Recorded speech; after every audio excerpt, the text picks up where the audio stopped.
روپے پیسے کی دولت کے علاوہ 7 قسم کی دولت ہے جس کا ذکر بائبل مقدس میں کیا گیا ہے۔ بے شک امثال اس کے 10ویں باب کی 22ویں آیت کے مطابق روپے پیسے کی دولت خداوند ہی کی برکت سے ملتی ہے اور تھوڑی یا زیادہ خدا اپنی مرضی کے مطابق اپنی مٹھی کھول کر سب کو عطا کرتا ہے۔ لیکن جس 7 قسم کی دولت کی بابت خدا کا کلام بتاتا ہے وہ صرف خدا پر ایمان رکھنے والوں کے لیے ہے۔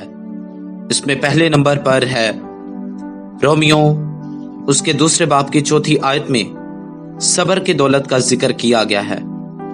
دوسرے نمبر پر رومیوں اس کے 9 باب کی 23ویں آیت میں جلال کی دولت کا ذکر ہے۔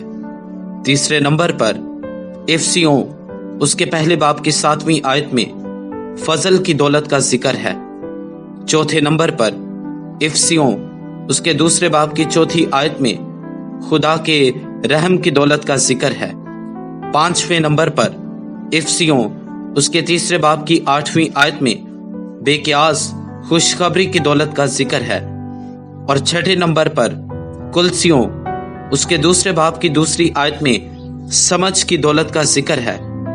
اور 7ویں نمبر پر عبرانیوں اس کے 11ویں باب کی 26ویں آیت میں مسیح کی خاطر لان تان ہونے کو مصر کے خزانوں سے بڑی دولت کہا گیا ہے۔